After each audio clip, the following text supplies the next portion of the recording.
Three-Man Weave podcast is back. Ladies and gentlemen, I am your host this week, Jim Root, joined by Kai McEwen and hopefully, partially, for some moments, Matthew Cox, who is on Papa duties this morning here on Friday. We're talking college basketball, though, Kai. We're excited to be back into it, talking hoops. My energy was a little low this morning. I'm going to try to bring the heat for the folks today as we're talking KenPom program rankings, not quite all time, I think just in the KenPom era, but we're going to discuss maybe the top programs overall. I put into our outline the top 25, each of the top five conferences, the top programs outside of the Power Five, some of the top true mid majors. We're going to go through the list, see if we agree with it, disagree, what kind of reactions we had to it. Kai's got some trivia or some fun facts queued up. So that's the plan today here at the end of June, the middle of the off season. Mr. McEwen, how are you feeling? I'm feeling good, Jim. This is a peak off-season episode, like you said. Diving into KenPom overall ranks from 1997 to 2025. It's very specific. It's very off-season. I am excited to talk about it. Congrats, by the way, on going to an obscure baseball game yesterday. How was that? Awful. I went to the Chicago Dogs game out in Rosemont, Illinois. Actually, Dogs. the between inning entertainment was really solid. They had a tighty whities race. Ooh, They had a race the pickle, which is very reminiscent of the Atlanta Braves thing where you race like the sprinter around the outfield. They had mini sumo wrestling with tiny children, a couple other really good ones. So I actually commend them for that and their $2 Miller High Lifes, which is not why I'm struggling today. I only had two of them. But unfortunately, it went to 11 innings. ooh, And I just don't think semi-pro baseball needs to have extra innings, end in ties, or have a home yeah. run derby tiebreaker or something. It Ooh, just doesn't need that. Yeah, that was, one of our friends proposed that in a group me. That sounds more fun. it does. Let's bring that to real baseball. Okay, that's enough baseball. I'm sorry. I got off track. Continue. Yeah, we're a college hoop pod, Kai. That's what we do here. And as mentioned, we're going to talk Ken Pound program rankings, a little bit of roundup, talking news. There's a little bit of realignment to mention. College basketball has a schedule change to hit on. We'll get to that. But first, a shout out to Jay Pitty, aka Joe Paskov, our opening tunes composer. Thank you for doing that for us, Joe. Follow us on Twitter at 3MW underscore CBB. Same handle on Instagram. I recently just logged into it again, Kai. So perhaps I will help with some content in the recent future. We'll find out. It's very exciting. Yes. Subscribe to the pod wherever it is you listen to your pods and make your friends do so as well. That's what you should tell them to do this Friday afternoon when they're bored at work. Hey, subscribe to the Three Man Weave. Also, subscribe on YouTube, where we are live on video right now. Matthew has a Yoshi photo up right now because, again, he's on Papa duty, but he is going to pop into the pod here. Just a little bit of a hectic morning in the Cox household. But check us out on YouTube if you want to watch and interact in the live chat when we're recording. And join the Discord, the Burner Discord. It's about to evolve into something bigger. Trilly has announced it within the Discord. It is going to be the Basket Under Review Network, Kai, a full site, a couple new podcasts with, I don't even, can we announce the talent, Kai? I would. I don't see why not, Jim. It was announced in the Discord. Go ahead. Who cares? Perfect. Yes, we've got shows with Isaac Trotter of CBS Sports and 24/7 Sports, Eamon Brennan, formerly of ESPN, now of his own Substack. They'll be doing some podcasts. We've also got writing from Jordan Majeski, Brian Ralph, Kevin Sweeney mixed in there. The Weave, of course, Kai, with our preseason previews. We started whipping those up. We'll have a top 100 player rankings coming very, very soon. And that goes with all the other perks of the Discord, discussing breakdowns of teams and news, Trilly Donovan's insight into recruiting, transfer portal, coaching carousel, all that. It is a wonderful community of college basketball. We think we're building something there where any college basketball fans would be happy to be a part of. So join that. It's easy. It's in the description for the video. Check it out right now. Kai will do some reviews of the pod at the end, which means we have wrapped up the intro and it's time to jump into Roots Roundup. Before we get to Roots Roundup, we give a shout out to CVB Analytics, the prime presenting chief sponsor of the Three Man Weave, a loyal sponsor, someone we've been happy to work with for years. This is the Bible for going through off-season type of preview stuff. We're looking at player shot charts. We're looking at on-off data. We're looking at their all-inclusive one number ranking of players. That was certainly helpful for our top 100 player rankings. A little spoiler alert there. It is a great 30,000 foot view of college basketball as a whole. I'm only touching on a few of the tiny little aspects of this site. All kinds of college basketball data about your favorite team, about your potential opponents as non-conference schedules come out right now. Highly encourage checking that out. This is CBB Analytics. We've got a great relationship with them, and you can get $40 off of your subscription with the promo code WEAVE. So check that out. Get in, get all the data insights that we're looking at that you can use for quizzing your friends, impressing your friends, and just great visual on there, Kai. We've got conditionally formatted cells. We've got Oh, beautiful colored shot charts oh, that figure out which directions or which spots to look at, which man. ones to highlight. Who's good at the rim? Who's good from the right side of the floor, the left?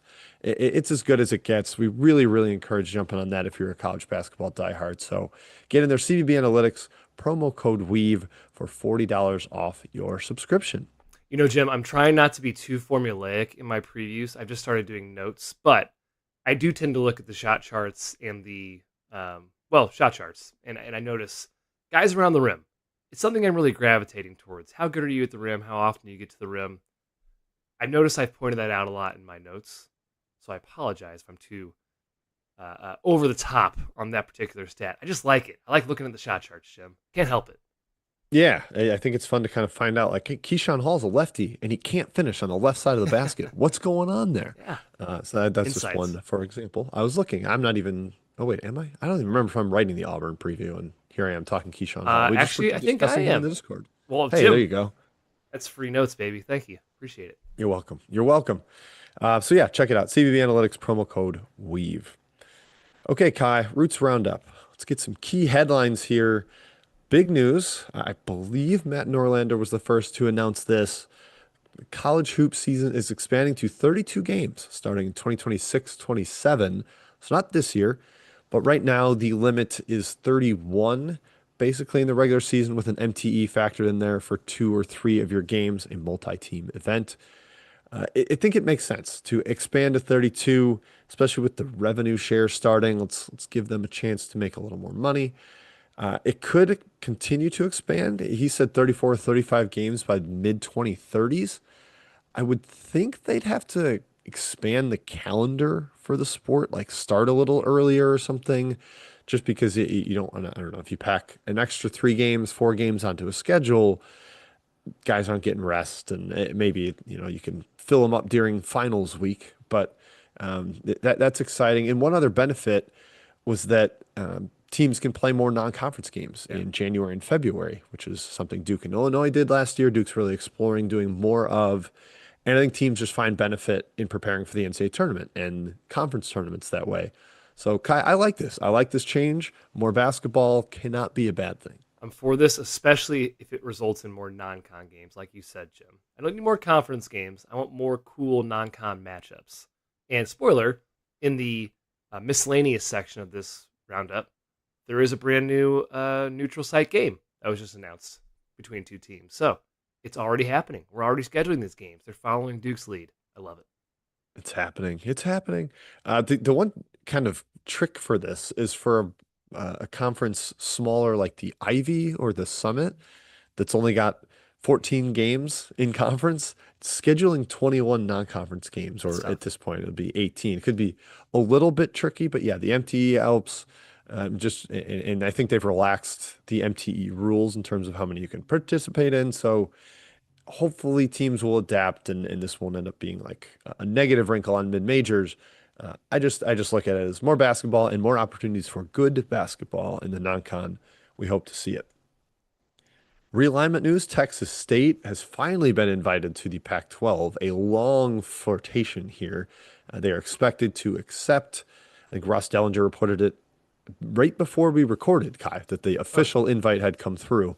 It was very highly speculated, but Kai, this gives them, I believe, the 8 football schools they need.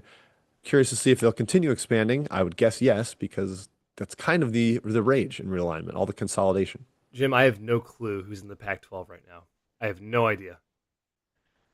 Yeah, it's some of the Mountain West. It's your Oregon State, Washington State, Texas State, and I know UNLV is not in, and then some people are hoping they will get UNLV, but I believe like Colorado State, Boise, believe Hmm, that's part of your Pac-12 right now. But hey, we'll find out before we actually have to do a pod preview on them, Kai. Don't worry. good, thank God. That's next year. Yes, yes. And Phew. in Okay. mid-major realignment, Southern Utah and Utah Tech will be joining the Big Sky in 2026 and 27. Further deterioration of the Yeah. WAC. The WAC name still lives, but it may just be kind of a name in the rafters, Kai. I'm not sure it's going to be a real thing anymore. I mean, are we down to 4 teams in the WAC now for 2027? It's It might something be crazy like that. three. Three. Yeah, it's not really a real league anymore. Yeah, it's And done. anybody that's still in it, get out of the house before it burns down. The flames are all around you. It's time to grab your belongings and run. Kai, recruiting news, real quick. Kansas made a quick addition, or maybe a key addition for this upcoming season, getting four-star shooting guard Cole Rosario to reclass, join the Jayhawks. Maybe Bill Self was just fully aware he needed some more pieces. They also got international big man Paul Mbia this week, who was previously committed to NC State. So amping up the bench, which I think was needed for the Jayhawks. Now, Self said 2 months ago himself that they needed a big piece a la Darian Williams, and they did not get the big fish. So it's maybe not quite what he envisioned for his roster, but at least there's more options now. Paul and Bia, 7'8" wingspan, apparently, Jim. That's really big. That is rather large. It's not quite Mo Bamba levels, Kai, but No, it's up there. it's up there. Yeah, going to be a good backup for Floyd Badunga. I wonder if they ever try to play together just to see it. Go with the Kansas or the excuse me the Florida model. Two true bigs, Yeah. Handlockton and Chinyelu out there together, and just let them unleash hell in the paint.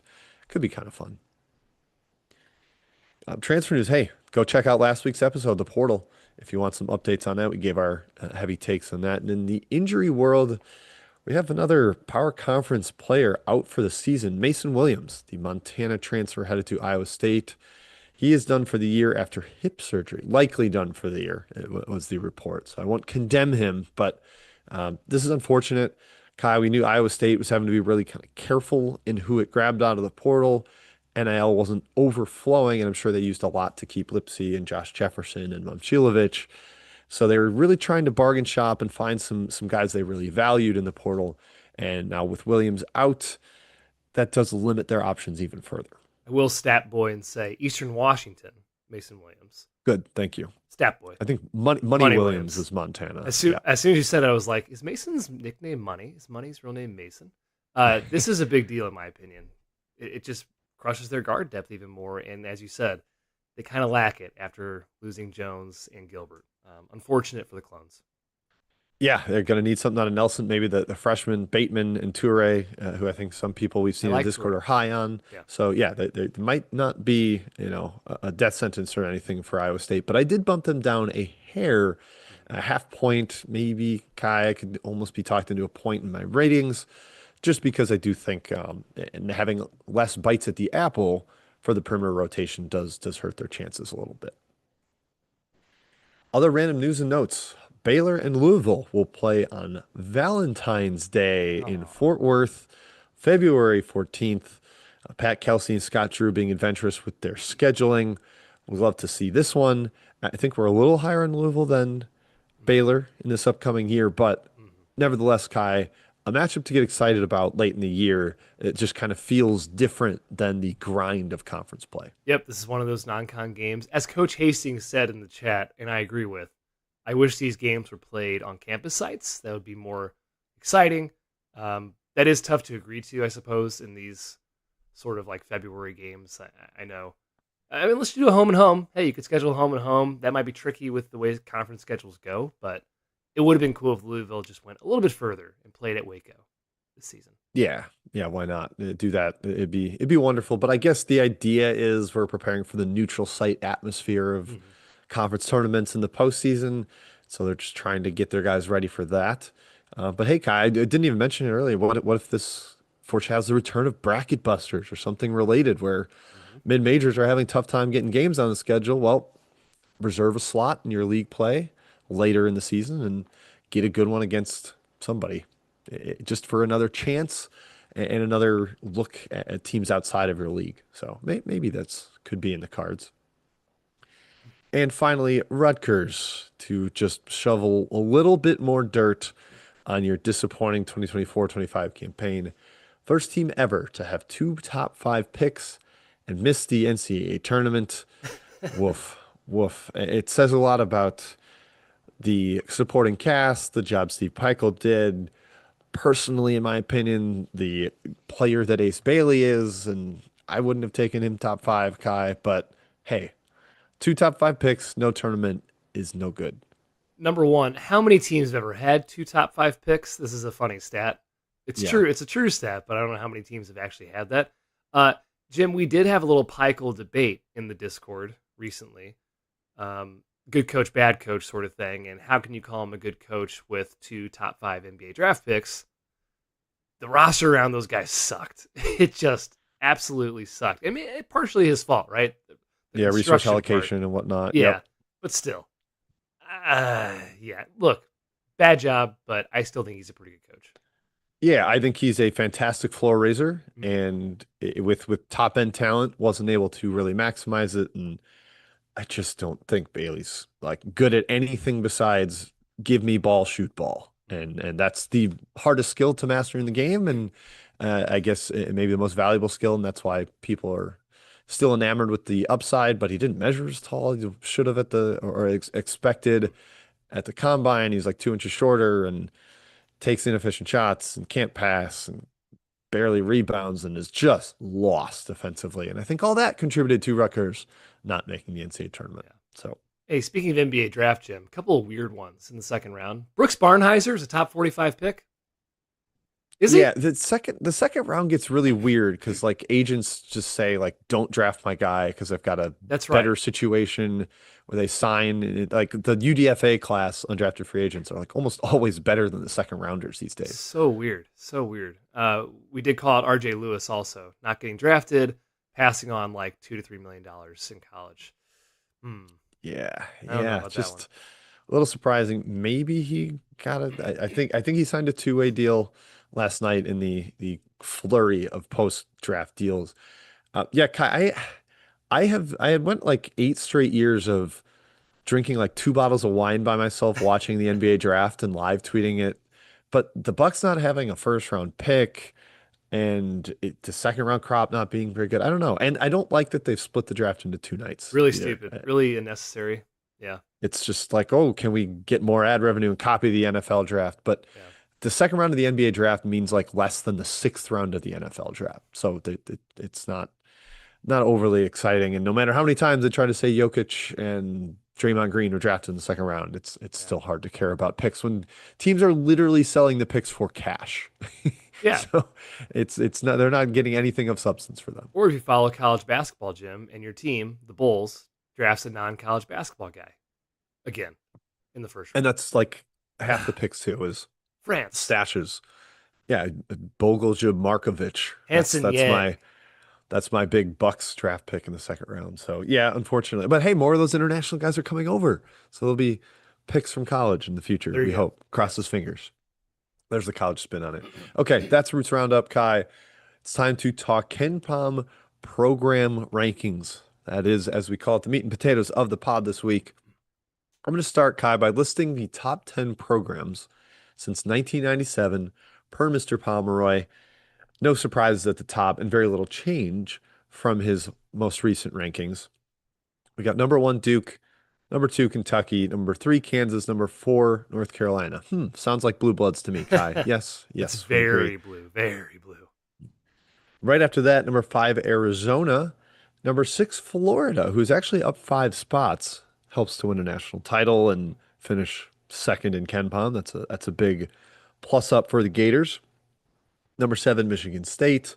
Number eight, UCLA. Number nine, Texas. And number 10, Connecticut, who's actually won six, that's not right, six championships? Yeah. Six. Wow, for some reason I still had it in my head as five, but I guess Hurley the back to two, back. I guess. Calhoun must have 99, won oh three. four, Yeah, oh nine. Yeah. Ollie. Yeah. Yep. Yep. Calhoun three, Ollie two, or Ollie one, and two for Mr. Hurley. Yeah. So Kai, what stands out to you about that top 10? Who's missing? Who's the most notable omission? What do you think about that grouping? So KenPom does have a blog accompanying this. I think he came out with this like a year ago publicly, but he does say I think that he weights like your best season a little bit more in your program rank. I don't know. Go read it and get the background. But what stands out to me, Jim, is clearly Texas being in the top 10 here. No championships, one Final Four, compared to all these other teams who have multiple, sometimes multiple championships. Most of these teams multi Final Fours to be over Connecticut, right? And this is a computer, so we're not like bashing Mr. Palm here.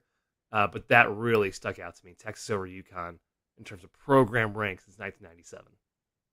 Yeah, and even to me, Gonzaga, I know they like Yeah. just kind of started to get good in 99, but they've been so good for like a decade and a half. More Final Fours, two championship appearances, something Texas can't boast. That one was also rather shocking to me. I also just a little shocked Connecticut wasn't higher, but I know they had some Yep. lean years, especially the Ollie kind of deterioration in the American Conference that took them down a little bit. But Kai, even just looking at the top, Duke's resume is just staggering. Their median ranking Yeah. in 28 years of basketball is fifth. That is absolutely absurd. They've been in the top 25, 28 of the 29 years, top 50 every single season, a feat that is only matched by Kansas, all 29 seasons in the top 50. Really impressive stuff. And just like, yeah, it's hard to rank anybody else number one, considering the championships, Final Fours, consistency. They've now started to do it under a second coach, made a Final Four with Shire. I know they haven't won. I saw someone in the Discord say if you haven't won a title with two different coaches, it's hard to really call yourself a blue blood Hmm. program. And that made me think a little bit, Huh. but Okay. it's tough to win with two coaches when one of them's there for 40 years. Yeah. That's the spin on that. But the top four, I really have no issue at all. The true blues of the college basketball world. Yeah. Duke, 24 top 10 finishes in 29 years. Next highest is 19. I mean, they've been dominant, and this really drives the nail home a little bit how dominant they have been. I do have more fun facts, of course, accompanying this, but it is fun to just kind of look at this chart. And I love the best and worst years, and I love the breakdown of heck the NCAA tournament the last 29 years. I like seeing the visual 20 Sweet 16s for Duke. I would not have known that at the top of my head. In that same vein, you see Texas 7 Sweet 16s in 29 years and ninth overall. I'm telling you, Texas just doesn't make any sense here, Jim. I need help with this No, no, they don't. And there's one other program, Kai, that kind of jumps out to me a little bit. I'm gonna read 11 through 25 real quick here. Villanova at 11, then Gonzaga, Tennessee, Baylor, Ohio State, Louisville, Indiana, Alabama, Maryland, Michigan, Illinois, Wisconsin, Purdue, Syracuse, and Oregon. Kai, do you know who has the fewest Sweet 16s of that group? Well, I can see it, Jim, and I'm glad we're going to bring this up. It's Indiana, The Hoosiers. 17th. Mizzou's Yeah, 55th. They have more sweet, or not more Sweet 16s, but no, they do. I think they have more Sweet 16s than Indiana in that time period, but less it's crazy. They've first only rounds. been 4 years to the Sweet Sorry, 16. less Sweet 16s. Yeah, that's Yeah, yeah. Come on, Kai. Don't try to prop up our Tigers. We don't win tournament games. but I will say, look at Indiana's median KenPom rank over that time. It's 41, and Alabama right below it, 57. If your median rank is 57 and 41, being in the top 20, and I know, again, it's an algorithm. I'm just confused a little bit there, Jim. Yeah, yeah. Alabama's only been to 12 of 29 tournaments in that span. I Yeah, think yeah, it's very helpful that Oates is there, and a lot of the success is recent. I think there's some weighting towards last 10 or so yeah, there years, is. and that's big for the Tide. But Indiana, man, the Hoosier fans that kind of in their heads think of themselves as a top six program, blue blood that can get a coach from anywhere. It's not quite there, especially when you look at the underlying finishes. And that was another thing KenPom outlined in his article, that these are almost most useful as a where can I get a coach from tool. Mhm. Like, okay, if I'm a coach of number 25, Oregon, I should probably only take a job at one of the 1 through 24 schools. And this is getting trickier now because your money balance and how much you can spend on a roster is more important than your winning history and all of that. But you go back through the years, and it's like 95% of the coaching changes are a coach going from a lower program to a higher program in these rankings. So that does make sense to me. Right. The jobs right now, Jim, you see BYU's at 51. Okay. So comparison. West Virginia is 31. Oklahoma State's 33. LSU's 37. BYU has a lot more money than those schools right now to spend on NIL. The better Yeah, yeah, job a currently. lot more. Right. Yes, definitely. Another thing I noticed, Kai, as I went through the top 25, pretty Big Ten heavy. And it's like Yeah. when we do our top 50 countdown and voting, it's like, oh, Big Ten, Big Ten, Big Ten. In 19, 20, 21, 22, 23, 25 are all Big Ten schools. There's a lot in that vicinity. And I think a couple of years in the preseason, we've said, oh, there's a ton of really good teams in the Big Ten, maybe not quite title contenders. Well, the league hasn't won a title since Michigan State in 2000, so that's part of it. But adding UCLA, now they have a second top 10 program, kind of headliner. Mhm. That was helpful. And the depth on the league is pretty unrivaled. I do think it's silly that Villanova didn't quite do this, but Ohio State did, Texas did. Top 15 programs do not need to internally promote. You can go get an awesome coach from somewhere, and we will see how Jake Debo does this year. But I just cannot process the idea that that's your best route for finding a coach when you are a program with that kind of pull. Yeah. Ohio State. One of the teams, spoiler, that's finished number one in KenPom in the last 29 years. Not many teams have done that. 12 teams overall. There It's you go. it's staggering how good this program can be. And I think we've forgotten that last couple of years and the Diebler thing. Part of the reason why we're a little bit skeptical on him going forward. Yep. The Ohio State team that finished first was not Greg Oden Mm, and Mike Conley. It was a Jared Sullinger team. mm. Team absolutely smashed. I was looking at that for a different article I am writing.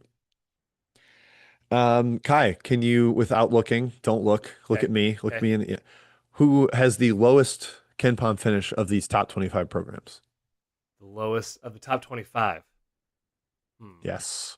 A little trivia. Oh, It's staring you in the face, but I'm not looking at you the current podcast good. outline.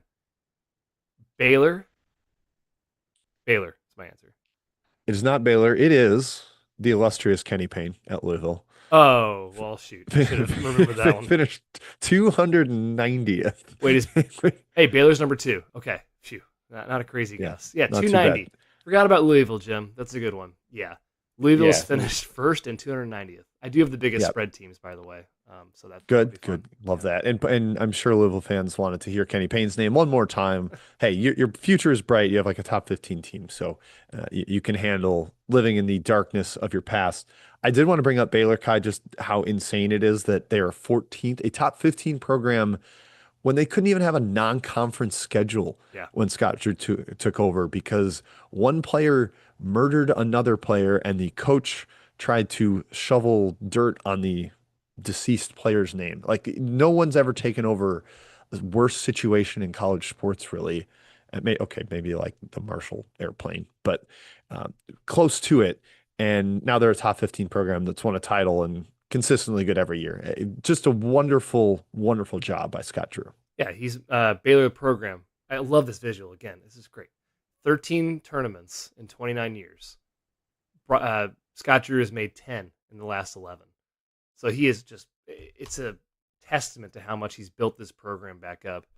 And to make 13 tournaments in 29 years and be top 15, that tells you how the recent years are weighted quite a bit more in KenPom's algorithm here. Yeah, I'm surprised that Michigan's only made 13 of the That is surprising. 29 tournaments. That's not really what I would have expected considering the John Beeline years and Now they're back with Dusty May. Had some bad like early 2000s years, I think, like late 90s after the Fab Tommy Five. Amaker. Yeah, that's the Yeah, guy. yeah, yeah, Tommy yeah. Amaker. Yeah. Yeah. Yep. Unfortunately for him, he does get a mention here.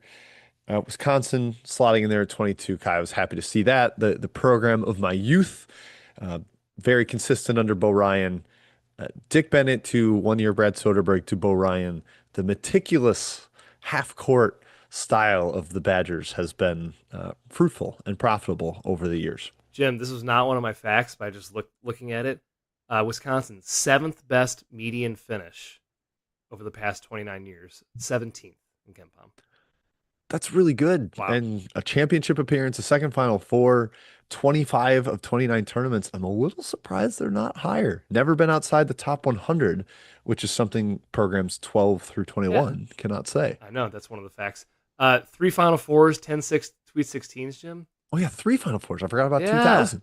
Yeah. Ah, what's up with that, KenPom? Maybe we should have Ken on just to explain how he did that. Again, he has a blog. I should probably read the entire thing. I did read it, and Oh, yeah, you I'm did? still Okay. All right, still good. a little surprised. Computers spit out numbers sometimes that Yeah. we don't understand. The It computer happens. says this, okay? Stop asking me questions. It's the computer, the AI. Exactly. Yes. Exactly. Kai, do you want to do more top 25 fun facts? We want to talk conference averages and then debate the individual conference rankings. Where do you want to go from here? You see. Well, you know what? Let's go with conferences because I can't tell if some of my facts will overlap. You said that one. Good, good, good. Yep, yep, yep, yep. I'll just add to your Duke and Kansas, the only two teams that have finished all 29 years in the top 50. Two other programs have finished in the top 50 28 years. Have you looked already, or can you name them? I just saw one. Okay. I saw Sparty. I will Yes. try to guess the other one. Hmm. Man, I don't think it was any of the top 10 programs. Gonzaga? Gonzaga, No. Jim. Very good Oh job. yeah. Yes. Okay. I wasn't sure they were good enough to start at that point. Yeah. It's so weird. 28 out of 29 years, top 50 for Gonzaga, and the other year, 149th. And it was the very first year in this KenPom span, the Was that a 1997 Munson? year. Was that a Dan Munson year? It's a good question. Was Hey, he we can there look. yet? Dan Fitzgerald. Dan Fitzgerald. Oh, classic Danny Fitz dragging him down. How dare he? How about They that? only played 25 games then. That's kind of Yeah. surprising. A low number. Yeah. But okay. Yes, let's talk conference averages. Unsurprisingly, Kai, we have a very clear Power Five, as it were. The SEC atop the rankings, average of 35. Current day conference, right, Jim? Like, Yes, obviously. I don't know as why I should. currently Yes. yes, as currently Okay. aligned. So the 16 team SEC, an average ranking of 35.3. I Wow. was a little surprised that they were higher than the Big East, which is leaner, or the Big Ten, the Big 12. Honestly, in the ACC too. Just I guess a lot of those conferences have picked up some dead weight in realignment. The Big East has DePaul, unfortunate shade at Chicago's Big East program. But I thought the SEC surge was a more of a recent trend in its Yeah. dominance, and I guess that's part of it and factored in here. But the highest ranked conference on average in program all time rankings since '97. Yeah, Jim, this really puts a wrench in my defense of Mizzou being a really good basketball program because it's 12th among SEC teams right now, which really grinds my gears. And then you think, okay, cutoff was 97. Mizzou's best years were like right before that, like 90s, early 90s and late 80s teams. Anthony Peeler, Yes. So yeah, unfortunate. Mizzou, I can't defend them right now. Maybe later.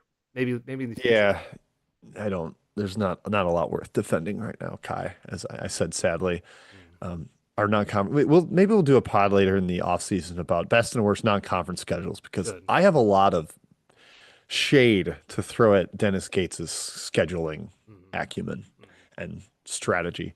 Okay, SEC is first. Number two, the Big Ten, the only other average sub 40, 18 schools in there, obviously picking up UCLA, a top 10 program, helped Oregon, another top 25 program, average of 37.6. The Big 12 coming in next, 42.3, certainly not helped by bringing in UCF and even Houston, as good as they are, not a top 25 program yet. Yeah, 35. Um, Wow. just had struggled so much before Kelvin Sampson arrived. It's a completely new era there. Facilities, expectations, recruiting, all that stuff. It's on a new level than it was from late 90s, early 2000s. The Big East, 47.5 average, and the ACC sneaks in under 50, 49.5 average, the 18 schools there. And then it drops, Kaya. Oh boy. Mountain West outside the top 100 in average. Wow. Mountain West A10 WCC. And this surprised me. The Missouri Valley, a Yeah. decimal point ahead of the American at this point. I know the Americans reshuffled with some Conference USA programs being called up and losing some to the Big 12. But man, how about this for the Valley? A big come up, a top nine conference now. Yeah, I think even with the present day Valley, without Wichita State, without Creighton, without all these teams that have left the league, they're still closer in average rank to the Mountain West than they are to the rest of the next tier, I'll say, which starts with Conference USA, ranked 11th. The Valley has been very strong for obviously 30 years. Yeah, I was looking at just kind of a spreadsheet I have for another article, and the parity in that league too is remarkable. It's like the spread for program rank in the Valley is like 97th to 130th. All 12 teams are in that, or Wow. maybe not all of them. I think some of the newer ones might not fall in that, but just really consistent. There's parity in terms of who's good from year to year, generally speaking. So a fun conference for true basketball diehards, Kai, the Missouri Valley. Jim, I just thought of a fun game, and I should have done this before. Dang it. About I tell you two teams, and you tell me who's the higher program ranking right now. Okay, Evansville or Furman? We'll just do one. Furman. It's Evansville. Hey, Now that's an example of a fun little trivia game we could have played. I'll bring it back. yeah, that was a good purple theme in Yeah, that one, Kai. I'm sure you did that intentionally. yeah, I did. Yeah, so then you've got CUSA is the first of the true mid majors at 11, and the MAC is clinging to 12th right now, which we'll see how long that one lasts because it's really struggled in recent times. Adding UMass could help, could hurt. We'll see how that fares. Then the Sun Belt, the Ivy, the top half, the Big West, who's been a recent riser, and the WAC, who we has mentioned is kind of on its way out of existence, unfortunately. The number 17, the SoCon, the Horizon, the Summit, the Coastal, not the Colonial, the Big Sky, the Metro Atlantic MAAC, Big South, Patriot League, ASUN, America East, Southland, Ohio Valley, the MEAC ahead of the NEC, Kai, and the caboose, the SWAC, unfortunately. But I was surprised to see that the MEAC edged ahead of the NEC. And I know that's the kind of Mhm. content people want to hear here. Yeah, right. SWAC average 349. Tough, very tough. Hmm. Yeah, when there's only 364, I believe, ranked, or potentially, I can't, That's New right. Haven's not in there. And I think the newer programs are St. Francis not factored in, but, Yeah, they have the or bottom St. two Francis teams, is, Jim. but yeah. Pine Bluff and Mississippi Valley State. Our poor peanut butter boys, Yeah. man, down in there, the dregs with the Delta Devs. Hey, guess what number Chicago State is? 359.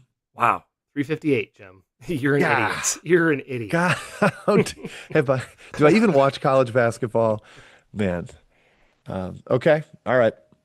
Do we want to talk any like outside the top 25, Kai, before we hit conference by conference and debate if they're the right order? Let's go. Let's. You know what, Jim? This might be a good time actually for this. I got two trivia questions for you. I'm gonna rope these in. 61 teams have finished in the top 10 in I have to name KenPom's history. 61 teams. Oh No, my God. 61 teams have finished in the top 10. Who are the two worst programs by rank to finish in the top 10? Loyola Chicago. 113, the worst program. Correct. All right. And Wichita State? No, but same conference. Oh, so somebody in the American. Um, I don't think it's This is UAB. hard. Okay. So it's got to be a throwback. Somebody had a random, insanely good year. Mhm. Oh, it's always tough when you're doing these and you assume people are screaming into their The mic. microphones. Yeah. Not that they have microphones into their radio. Um, I know North Texas didn't do it. They're like topped out at 75th. Charlotte. The answer is Tulsa. Tulsa. Oh, 106th overall. Yeah, top 10. I when think did? I think Bill Self got him top 10. I want to say it's Bill Self. Ah, that's okay. I'm Yeah, sure Kansas gotta fans look are. back. These Mizzou idiots don't remember Bill Self was at Yes. Tulsa. Come on, how Hey, dare you? way harder question. 107 teams have finished top Harder than 25. that? Crap. Well, there's a lot more teams. 107 teams have finished top 25. Who are the two worst? Okay, yeah, that one's a challenge. Wofford. Yes. Wofford's the worst Okay, team. You've nailed the worst two teams, Jim. Good job. Wofford, okay, 164 overall, top 25. Yes. The okay. next That one felt good. is pretty recent. Pretty recent. Yes. Very Florida recent. Atlantic. Yes. Exactly, Jim. Yes. 159. Okay. Very good, Jim. Very good. Okay. I'm not a total reject. Yeah, wow. Bill Self finished seventh en route to the Elite Eight. Do we let me throw in one more here. This is fun. 213 teams have finished worse than number 300. Who are the four best teams to finish worse than 300? Gosh, who of these like power conference has been really terrible? That we know Louisville didn't even dip that low. Yeah, they were DePaul? 290. DePaul, number 93. So they are the worst of this bunch. So not the best team to finish 300th, but the fourth best. Yes. Okay. Did an Eddie Jordan Rutgers team fall this far? Uh, How about Viking Jones Cal? they both might have, but they're not the four best teams of the Oh, list. okay. So all these teams are Okay. top 100 programs. Okay. DePaul's top Boston 100 program. College? Yeah. Not Boston College. No. Are they power conference? Are they P5? Two are currently power conference. One is not a power conference. Gosh. All right. UCF? UCF. Correct. Number 88 program. They are the third best team. The two best Okay, so I'm teams he has missing the, not the named. the two best that just completely bottomed out. One team recently changed conferences, and one team Okay. is one of those like borderline power teams, we'll say, in college basketball. Okay, that sounds like somebody in the American, maybe. Ooh, man. I wish I Good had old podcast. Mateo here to help. See if Gemma had some insight on this. The three-man weave. Lovely child. Okay. West Coast, both of them Western time zone. Not Oh, somebody necessarily changed. coast, but Western time zone. Did did Utah have a terrible Utah year? is the best team to finish worse than 300, 64th overall. The last team, Okay. Jim, is in California, Okay. And it's not not P5, P5. and it's not Gonzaga's not in California, It's you not dope. Gonzaga, but St. it's Mary's? St. Mary's, Jim. Yes. I was Wow. shocked to Okay. find out they finished worse than 300th in a season. You just think Randy Bennett, consistency. No, they used to be terrible, at least for a year. Was it Randy Bennett that coached them? I don't actually know. I need to No, look it at that was one. Dave Bullwinkle. Dave I Bullwinkle. Who could I forget? can't say I remember Dave Bullwinkle's 1 in 27 campaign back in 2001. Yes. Okay. I'll stop with the trivia for now. You continue on. I love it, Kai. People get to hear my brain, the gears try to turn there. Okay, the ACC. We just talk through this and see if we're surprised at all by the order. Duke number one, as we said, UNC 4, Louisville 16, Syracuse 24, Virginia 28. I was a little surprised Tony Bennett's incredible run of success there didn't quite elevate them into a top 25 program, but the Dave Leitao years weren't all that strong. Before that, not great either. So they didn't quite slip in there. And those are the only top 40 programs in the entire ACC, which Yeah. is surprising. Mhm. Florida State coming in at 41, then NC State, Miami, Pitt, Stanford, Notre Dame, all inside the top 60. The unkillable coach himself, Brad Brownell, and Clemson at 62. And Georgia Tech, Wake Forest, only 68th. Perhaps why I should adjust the way I think about that program. I think I elevate it more in my head because Josh Yeah. Howard was awesome when I was a kid, and Chris Paul. I know. We grew up with Chris Paul and Tim Duncan on the cover of that 1997 March Madness game, I believe, was Tim Yep, Duncan. there you Yeah, go. yeah. Yep. Virginia Tech, Cal, SMU, and Boston College, bringing up the rear there at the bottom of the ACC. Kai, what jumped out to you an order there? Did any program really stand out as either too high or too low? It's funny looking at this with the lens that we're currently in, like Florida State being fifth, Syracuse being fourth. Those teams have not, or sixth and fourth. Those teams have not been anywhere near that the past 5 seasons ish. But Boeheim was great at Syracuse. This totally makes sense. And Hamilton, remember, before that whole fiasco where he started to suck, was really good as well. I do take issue, Jim, again, comparing to Mizzou, my alma mater, that Florida State is somehow a better program than them. I disagree with that wholeheartedly, but the numbers are what the numbers are. Um, but Trust the everything data. else is pretty consistent with my thoughts, I think, actually, in this league. Yeah, generally speaking, I think the same. Larinaga kind of elevated Miami. The Frank Haith era wasn't all that awesome. And Kai, who was the head coach before then? At Miami, Yeah, oh gosh, before Frank Haith. I'm sorry, I can't remember top of my head. I'm trying to make sure it was the proper order. But Leonard Hamilton coached until Oh, that's 2000. right. That's right. I forgot he was there Yeah. really early. Yes, yes. Yep. So yeah, Lenny Ham, two coaches or two programs in the ACC there.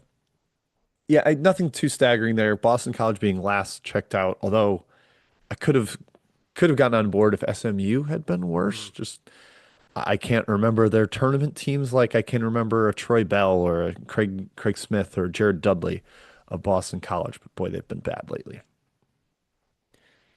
The Big 12. Let's talk Big 12. Only three top 25 programs: Kansas, Arizona, the recent addition, and Baylor coming in at 14th. Beyond that, we have Cincinnati, West Virginia, Oklahoma State, Houston, Iowa State, and Texas Tech. The Red Raiders are 40th, getting a boost from the national title game appearance with Chris Beard. And now Grant McCaslin started to elevate the Red Raiders. Kansas State 49, BYU 51. Again, as Kai mentioned, a better job than 51st now when they have Yeah. blank checks from billionaire donors. Arizona State 56th. Then the kind of not misfits, but Utah, Colorado, your mountain program, 64th and 70th. TCU, who Jamie Dixon has fought quite an uphill battle to elevate them, and UCF coming in last, 88th, team that was not a power conference team for a while, so it makes sense that they're that low. I think if you checked a decade ago, Kai, TCU would be like Dead last. 140th or something. TCU's median KenPom finish in 29 years is 103rd. Not a top 100 median finish. That's how bad they were before Dixon got there. Count your blessings, TCU, that he is your head coach. Yes. Can you name every conference TCU has played in since 1997? Mountain West, Correct? the WAC. Yes. There's one more for 4 years in between WAC and Mountain West. Oh boy, is it I believe this obscure? is the days of not too, it's the days of Cincinnati and Louisville and Were they Marquette. CUSA? They sure were. Wow, Oh that's a yeah. weird league. That was a weird league. Fun Southern Miss, league. St. Louis, Yeah, DePaul, South Florida, Houston. bizarre conference. Yeah, aptly named Conference USA Yes. because it's all over. Not like the ACC that covers both coasts. This one actually made sense that it was all over the USA. So yeah, TCU has come up quite a bit from its humble beginnings as a basketball program. Hey Yeah, Jim. nothing else. Okay, yes, Hey go Jim. ahead. Who's higher in program history, Long Beach State or Appalachian State? The beach. Correct. 181 to 200. Ah, Good job, Jim. all All right, right. continue. Danny Munson. I'm giving you credit for getting my answer correct there. Okay, to the Big Ten we go to read off the order. Michigan State and UCLA, top 10 programs. Ohio State, Indiana, Maryland, Michigan, Illinois, Wisconsin, Purdue, and Oregon, all top 25. So a full half of this league sitting in the top 25. That tells you the depth of the competitiveness of the league. Then we go out west for USC and Washington, and then Iowa is 50th. So all those programs are top 50. they're not surprising here, but schools that have elevated themselves a little lately, maybe not Minnesota, but they're trying with Medved. But Penn State's made tournaments recently. Rutgers has made tournaments recently. Nebraska, Nebraska ball has made NCAA tournaments lately, and so has Northwestern. So Fred Hoiberg, Chris Collins, Steve Peichel doing a lot of work to elevate the profile of the bottom of this conference. Kai, anything shocking to you here? I was a little surprised Washington wasn't Yes. top 40. Oh, really? I was going to go the other way, Jim. Surprised they're this high. Oh, really? Okay. I just Yeah. remember that there were some really good Romar years before the really bad Romar years. Yeah, they had some good teams. Brandon Roy, man. Loved Brandon Gosh. Roy. Justin Dentman, Isaiah Thomas. Yes. Very good teams. They've made 9 tournaments in 29 years. Okay, that's not good. And they That's have a lot of money crazy. now. So pretty Yeah, good job, seemingly. They need a resurgent year this year under Danny Sprinkle after a disappointing first season. absolutely. Again, the Wisconsin thing, Jim. Second highest median finish among the Big Ten, and they're eighth in program history. Hmm. Hmm. Ken's throwing shade at Wisconsin. Throwing shade. This is to rebuttal against they always were finishing higher than people thought because they were an Yeah, efficient pretty team and much. it's like, oh, the algorithm loves Wisconsin. Well, this one, the newfangled program algorithm, not as big of a Badger supporter. USC maybe a little higher than I would have expected, Yeah, coming in at 32, but generally speaking, it yeah, checks out. Nothing too crazy here. I wish we had just could get a quick Matt cameo to pop in and defend his IU Hoosiers. Oh, here he is. Here he is, Matthew. Unmute yourself and tell us why Indiana should be higher or lower than 17th, Matthias. Well, I want to get Kai's take on this. I mean, Indiana hasn't done anything, Jim. Like well, Yeah, we it's talked that's about my it a little in point. the top Yeah, 25. like The four Sweet 16s. my big take is that NIL like basically resurrected Indiana. A lot of these programs that had like historical cachet and rabid fan bases, and it sort of it basically killed off like 5 to 6 years of erosion of program luster. So I think the NIL thing like has basically is going to save Indiana going forward. That's like if you're a Purdue fan, kind of annoying because like all you've done is just dominate IU like the last like 25 years Yeah, and basically. apparently you're Uh, 6 slots worse than Indiana as a that's program. yeah, very it's interesting. God, that's Yeah, tough. But like, yeah, I my whole thing with this is going forward, how much is this going to change? Um, A it lot. will a lot, yeah, ton, I think like a lot. ton. So yeah, Yeah, Matt, Purdue's median KenPom finish over 29 years, 25 versus Indiana's 41. They've made Purdue's made five 11 more Sweet tournament, 16s, 5 more tournaments, 3 more Sweet 16s, 7 more Sweet 16s, right? 7 more Sweet 16s. Yeah. Wow. Huh. Ken, feet the fire here, buddy. Huh. I don't know.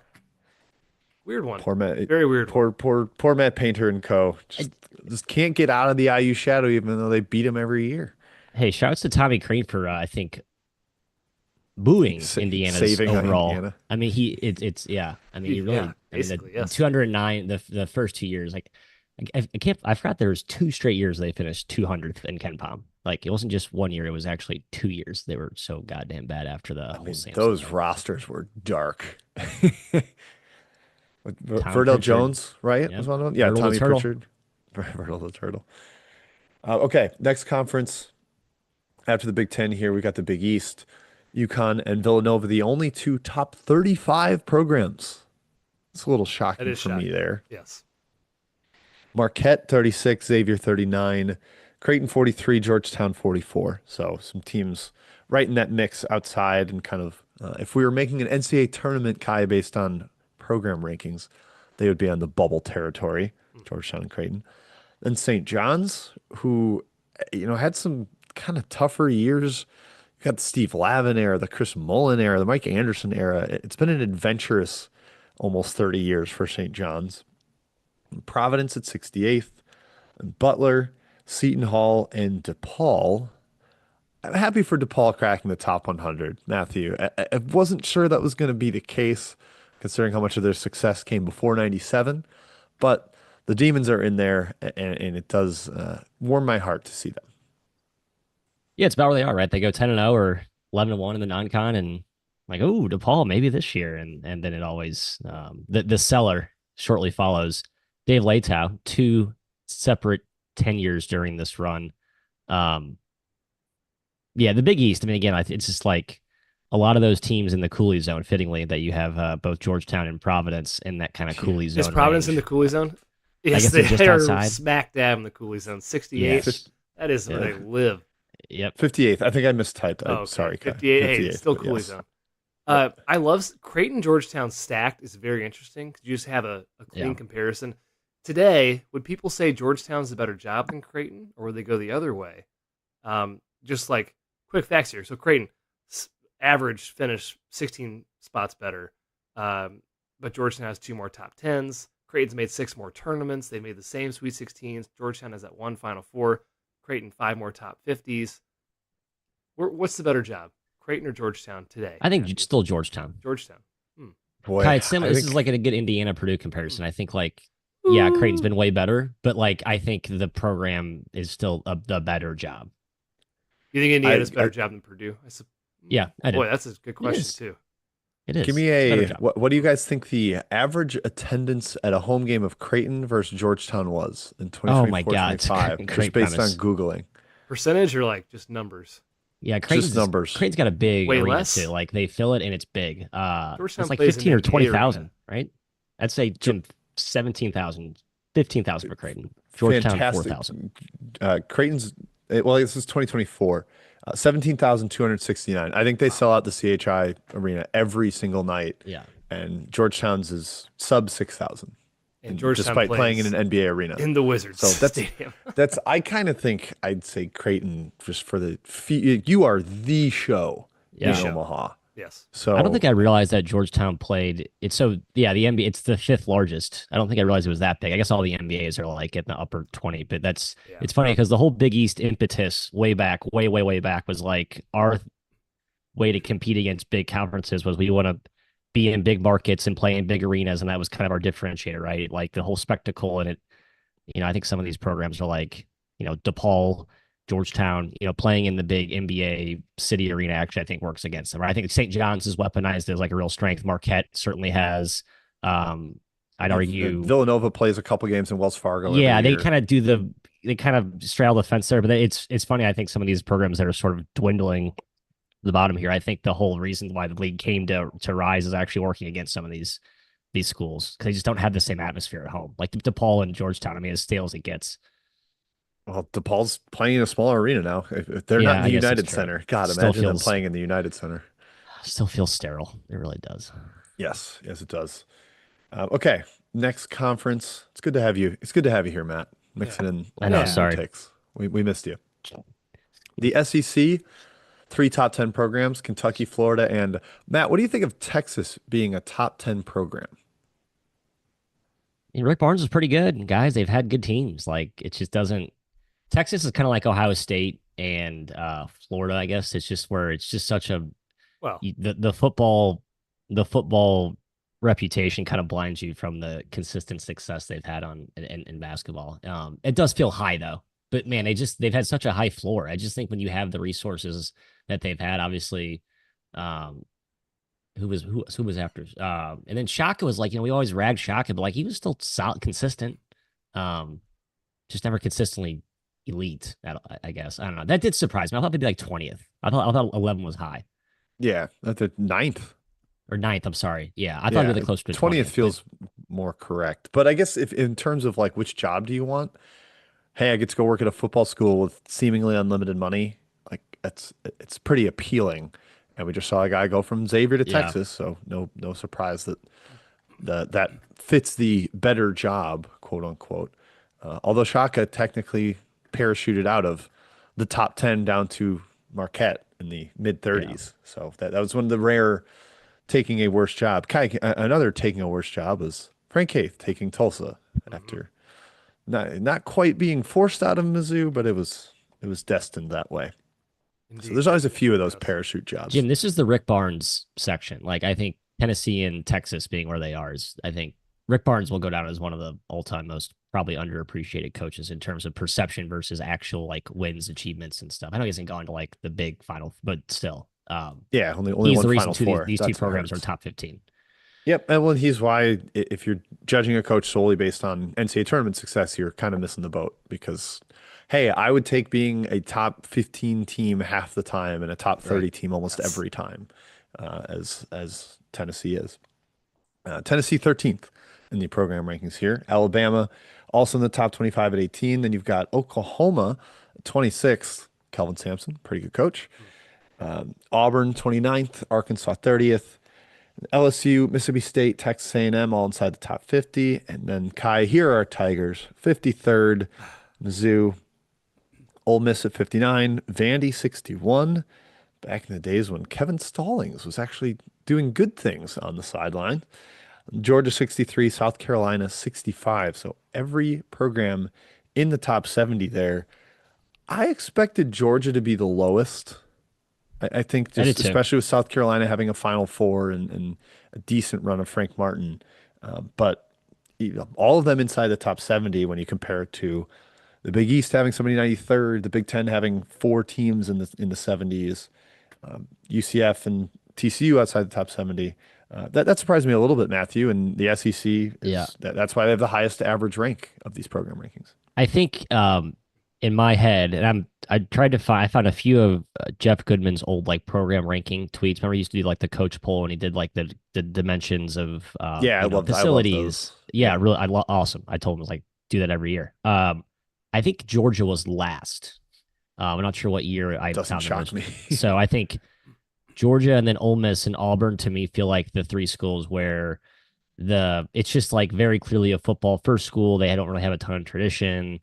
Investment never felt like it was that serious. I mean, Georgia's home, like that dome. It's like kind of like I think the worst in the SEC. Maybe it's a cool environment. I don't know. It feels like it's the lamest place to play.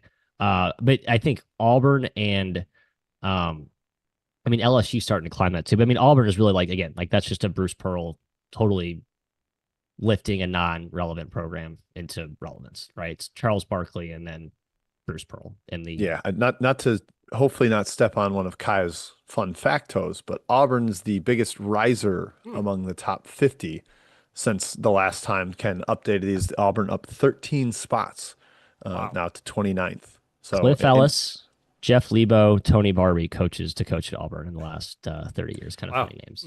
yeah, I mean, when Pearl took over, it was like you could just perennially put them in bottom three and you didn't have to worry about it in your Right. SEC rankings. But now it's like, okay, I actually have to factor Auburn into the SEC race. Right. I got a bone to pick with Mississippi State being higher than Mizzou.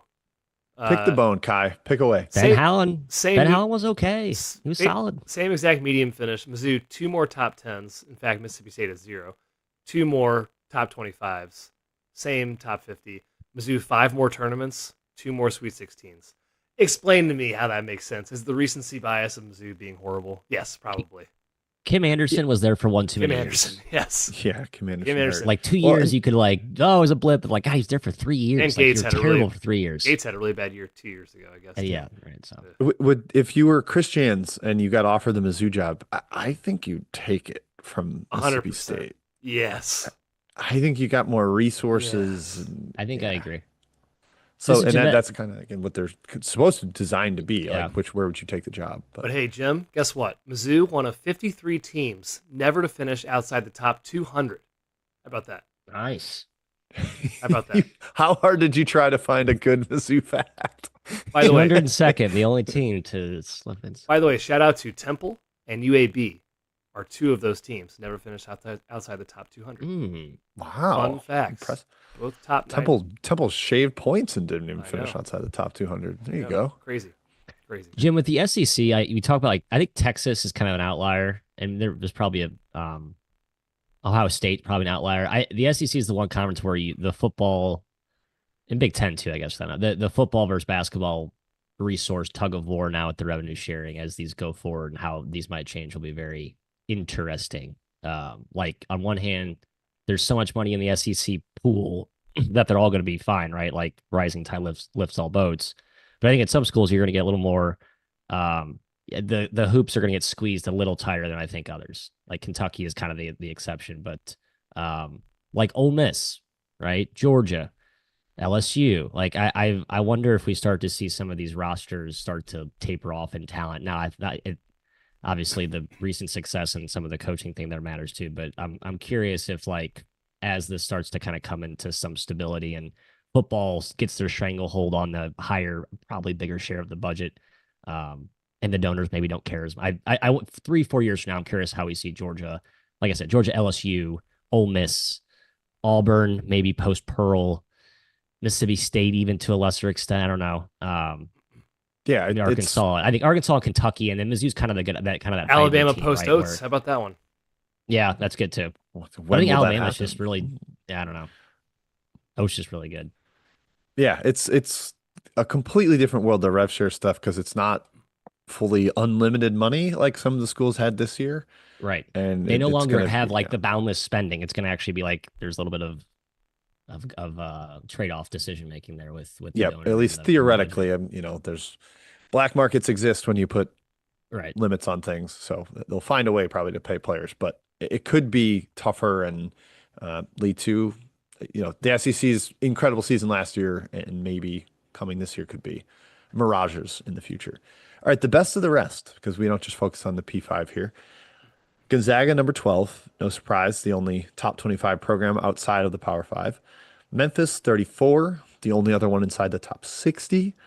San Diego State, 66th. Steve Fisher and Brian Dutcher done a very good job elevating what was not much of a program before Fisher arrived.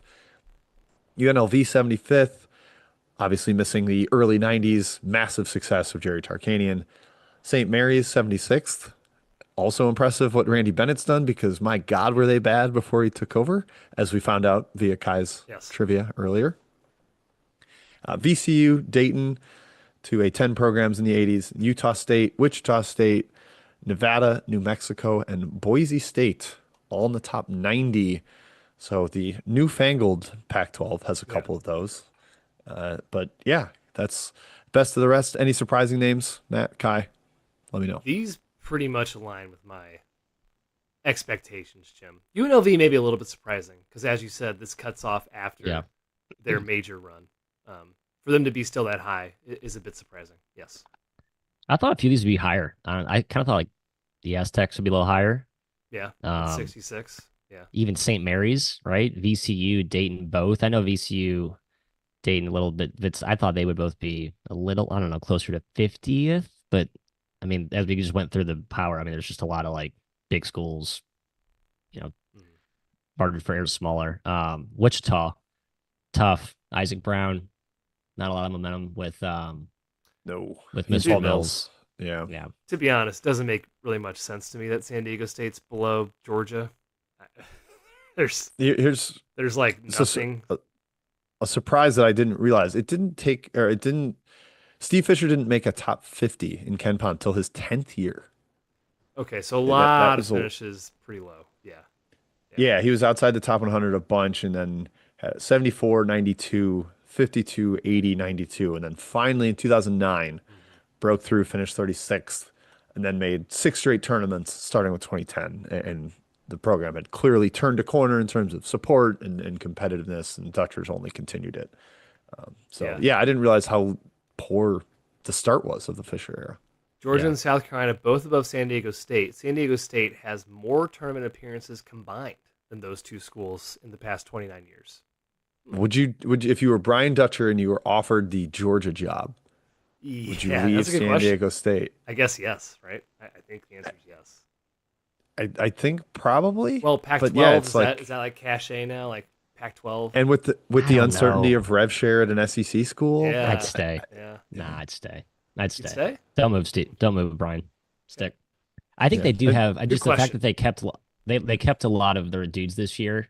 Uh, and Well, Dutcher yeah, was just in very general. vocal Yeah. in talking about like this, like, hey, fans, like we've been really good. I know this is a good program, but like you got to actually pony up. And I think some donors actually did, and they kept their dudes. I hope they become a flagship West Coast program because I feel like those are kind of dying and could die as the West Coast kind of fragments, I guess. All right, then the best true mid majors. So I'm excluding the A10 American Mountain West Coast because those are a little bit above the level. It's basically just the Missouri Valley. Yeah.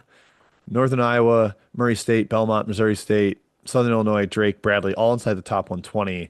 But you've also got New Mexico State and Western Kentucky sneaking in there, two very good basketball programs. I mean, New Mexico State, it for a while, Kai felt like you could just put anyone in charge and they'd win. Mhm. Ran into troubles with the COVID times when New Mexico schools couldn't even play in the state. Then they had the Greg hire disaster hire in recent seasons that have kind of put them off track. But Jason Hooten's working on getting them back up. WKU's been outstanding. Yeah. But then just other notables like the powerhouses of mid-major leagues, like Princeton 125th, UC Irvine 134th, Vermont 140th, South Dakota State 147th. I was surprised how kind of far down some of these were. Iona down at 150th with Tim Cluse and Rick Yeah. Pitino. I thought maybe they'd be higher than that, but it's true mid majors. That's the life. Yeah, even Uh, Clueless had like I thought like when you think Iona with Clueless, I thought it was like, oh, it's like fringe top 75 every year. It's like no, they were outside the top 100 a lot. I mean, it's just perspective obviously matters. But like just the names I think are, you have I think it kind of separates into the programs and then like the coaches who are the program. Like Vermont, John Becker is the program, right? I think Yeah. Princeton actually is more of the program than it is the coach, although they've had a couple of good ones there. South Dakota I, State, multiple coaches. I mean, Iona, Iona's multiple like, coaches. yeah, you go back. Tim Welsh had two top Yep, 100 seasons. Jeff yep, Rulin made three tournaments. Kevin Willard was there. Like that, yep. Iona's been a breeding Iona's like ground. very, yeah, I think one of the truest, best, like true mid-major programs, no question. That's like lasted through multiple coaching. Like people care there, it's well covered, fans care, boosters care. There's money and there's Yeah. a tradition of sorts. The Rulin things, I did not realize this. He went 23-8, got a 13 seed, finished 65th in KenPom. Then the next year went 2-28 and got canned, finished 323rd. Like that is a switch for the same coach back-to-back seasons. I could stare at this data all day long. Iona's had 9 more tournaments than Oregon State in the past 29 years. I would have never known that. This is great. So hey, anything else you want to get to, guys? We, Uh, we figured this would be a little bit of a shorter episode, but Kai, you got more trivia I for do have a us? couple, Jim. If that's okay with you. I okay. So this won't be exciting podcasting, so I'll just kind of set this up. 12 teams have finished number 1 since 1997. Just the facts there. I don't know if you want me to list. So I will. Duke, Kentucky, Kansas, UNC, Florida, Michigan State, UConn, Villanova, Gonzaga, Ohio State, Louisville, and Virginia are the 12 teams to Hey. finish number 1. I Another did know that Houston's finished second 4 years in a row or something like that. So they've never cracked the number one spot. another 8 teams, Jim, have finished number 2. Arizona, Baylor, Houston. Houston, Illinois, Wisconsin, Cincinnati, Memphis, and Stanford. Stanford has finished number Ooh, 2. man, I might have been able to pull a couple of those because I guess I can just say it. I wrote a 25 best teams to not win the NCAA tournament since 2000 for the Athletic. It's not out yet, but I like it's like oh Stanford and Cincinnati. It's a monster years to back like right as the century turned. So yeah, how about that? Jim, I'm going to say there's no way you get some of these teams that have topped out at number 3. It's another 10 teams. We have UCLA, Texas, Indiana, Maryland, Michigan, Purdue, Syracuse, Pitt, Did Min- Texas Tech get that high with Culver? Minnesota, Okay, no chance I would have guessed Minnesota. and St. Joe's, number 3. Oh, Jameer Nelson and Delonte West. How Yeah. about that? Man, which Minnesota team was that? I think it was like 1997, like first year, something like that, right around there, late 90s. Okay, I'm checking it out because I'm curious. Yeah, Clem Haskins, 30 and Oh, 4, Clem. one seed, Final Four in 1997. Wow. Yep, Okay. that's totally out of my brain in terms of actually a thing that happened. I do have the 5 biggest spreads between best and worst finishes, Jim, if you're curious in that at all. I sure am, Kai. Biggest spread, Buffalo, 326 spots, 22nd to 348th. Shout out Nate Oates. Yeah, these are the 7 teams with a 300 plus ranking spread between them. It's Detroit, 322 spots. 29th through 351. 29th, Detroit finished one year. Yeah, I'm trying to remember that team. Wow, okay. Pacific, 318 spots. 40 to 358. That Leonard Perry team that went like 4-27 against the spread. Really fun to bet against him, yes. Yeah. Air Force, 312 spots. Number 20 and number 332. It's got to be. That might. I wonder if that's the only one that's by the same coach. Yeah, they both Joe Scott? I think Joe Scott had the top 50 year, and Bizdelic finished 20th. Scott finished 36th once, but then Scott has the 332nd year too. Throwback from our trivia before, Tulsa, What? 309 spots, Matt. 7th, 316th. Two more. St. Mary's. I was gonna guess Denver because Joe Scott had an awesome team at Denver. Not quite. Yeah. But his worst year, it's actually just good at Denver. Give me a couple like 200s, but It was good.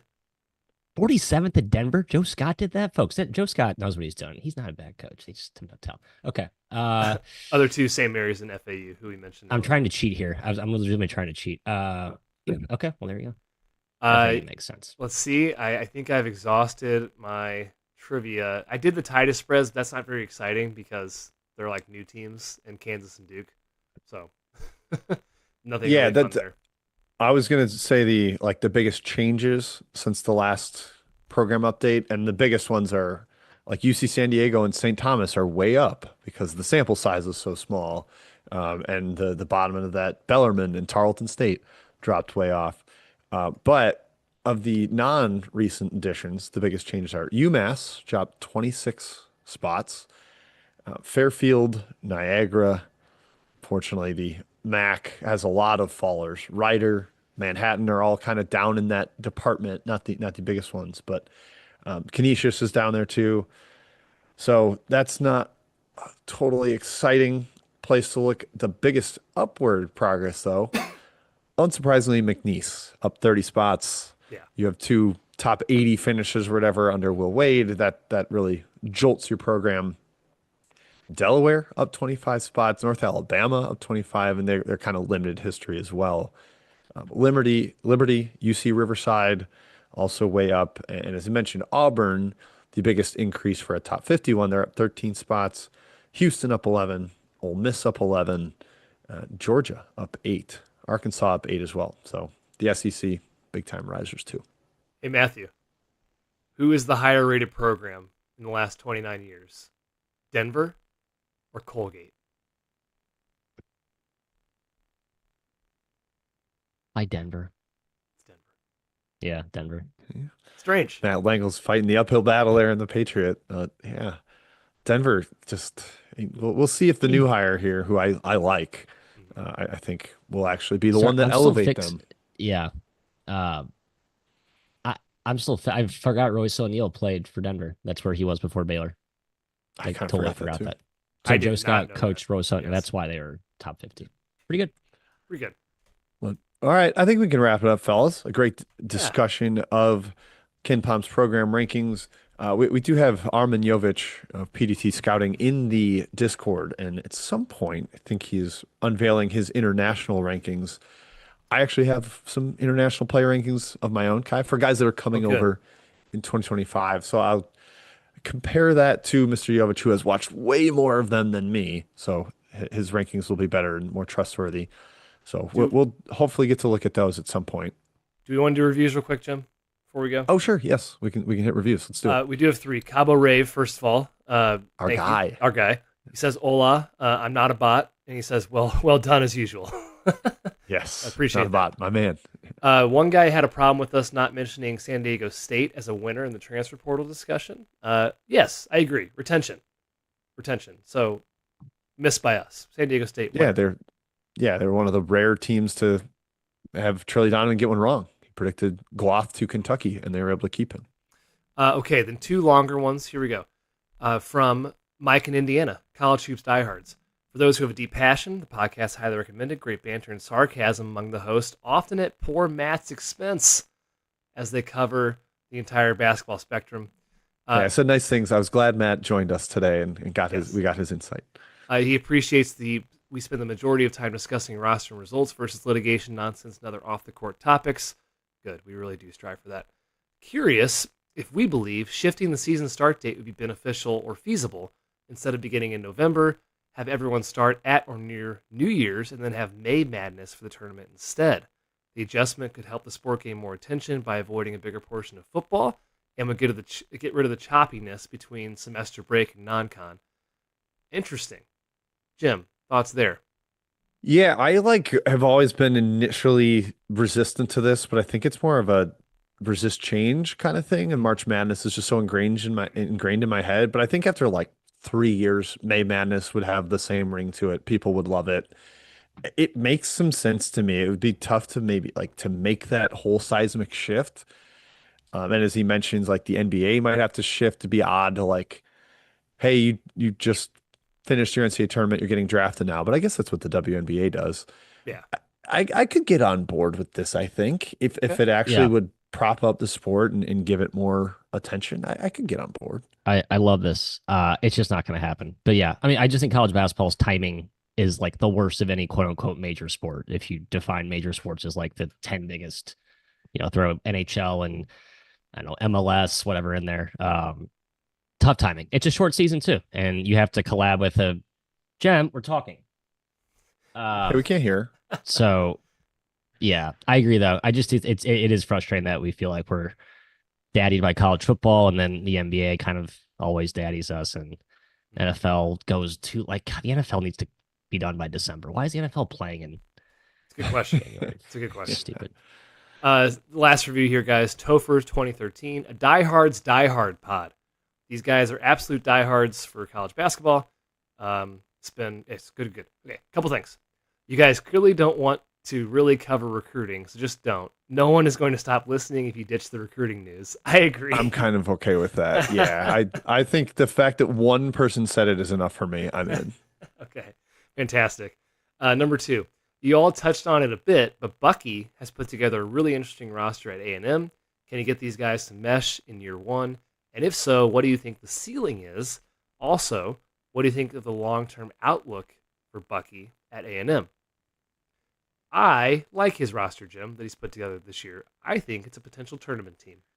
Yeah, I think the ceiling's definitely tournament, maybe like top 30-ish. It's just kind of the style is the question. I don't think he's got the roster to play true Bucky ball, like 10 guys he can cycle in and out and really ramp up the pressure. But I like his top seven quite a bit. And I think if he tones it down and just kind of plays to the strengths of those guys with a little four out stuff with Mbako actually at the four. And I think AG's a good addition as a big man. Federico, I think, is like chronically underrated as a rim protector type. Pop Isaacs was really good for the first 8 or 9 games at Creighton last year. If you can keep that version going, I know you love Jakari Lane. Like I'm intrigued by Texas A&M quite a bit. In McMillan, I think his ultimate ceiling will be dictated by the style. Like I think playing buckyball would have a cap in the SEC if he's a little bit more not conventional, but just less frenetic. I think he could be a very, very good coach there, and I think they'll have solid NIL coffers. I think Or Bucky I guess takes a it's similar not NIL, but yeah. yeah, I think Bucky will take a similar path as Underwood. Coach I like, respect, really good adapter, gonna do a lot of tinkering and button pushing, but I think he's a good coach, and so maybe some Yeah, early super smart guy. turbulence, but long term, I'm very in on Bucky. Yep. Love it. Okay, that's it, Jim. Sign us off. All right. Thank you everybody for tuning in. Program rankings was a success. Probably not something we can do annually because there's not that much change, but we enjoyed it. We got more to come in the off season ahead, so stay tuned for that. But for now, enjoy your weekends, and we'll talk to you hopefully maybe before 4th of July, or we might take a week off just because of travel. So we'll let you know. Follow on Twitter to find out for sure.